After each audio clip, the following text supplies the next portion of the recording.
So in this segment, I wanted to discuss a Tory MP trying to blame the pandemic. This one had been sat on for a bit, trying to blame the pandemic for prison conditions, and then gets called out by a former prison officer. We had 2 years where we had people who had to implement social distancing. You've had 14 years you've been in government for. Just to add, actually, we're in a situation where the prisons are completely full and the police are reluctant to arrest people because there's nowhere to put them, and prisoners are being let go because the prisons are full. So this is the situation we're in now, a couple of years post-COVID. So can you really blame the pandemic? Not really, in my opinion. The pandemic was only 2 years ago. Shall I tell you, and we hear about the pandemic is to blame for absolutely everything. And of course there is a certain amount of that, but these problems predate. If I can push back on that, I think it's just not realistic to pretend that that didn't have a massive impact on an environment like a prison where people are housed in close quarters. You have to implement social distancing. All right. We took the decision not to stop jury trials and not to let people out of cells. Alex, so that had an impact. Do you think, yes, it may have had an impact, but Alex, do you accept what you've just heard there from Rachel, that this is a problem that really only started post-pandemic? Right, that's just not true. I mean, I've been in prisons for over 10 years. Probably my worst experience of being a prison officer was in a central London jail. That was around 2015 to 2017. Conditions were appalling. It's not just me telling you that. At that time in 2016, the Prison Reform Trust described Wormwood Scrubs as a place of Dickensian squalor. Yeah. It was infested with rats. We had no toilet roll. Prisoners used Bible pages.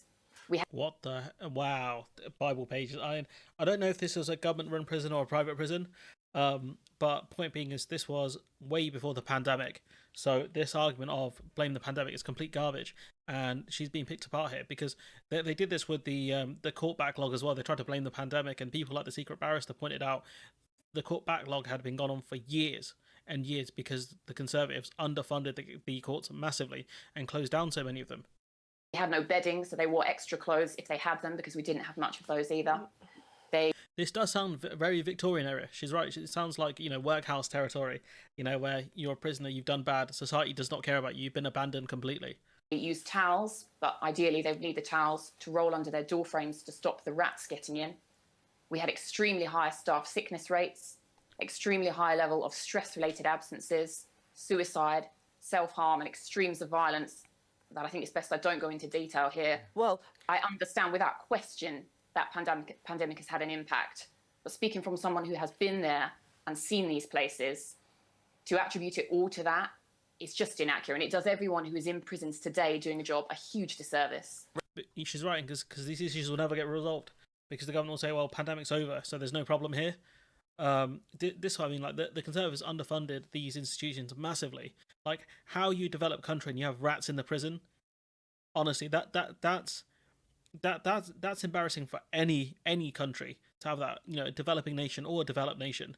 But for a country that's supposed to be rich, supposed to have money, how do you have a situation where prisoners are using towels to stop rats getting in their prisons? Like there's no regardless of that, the vast majority of the people are criminals. Some of them might be wrongly convicted, but a society should be judged on how we treat people.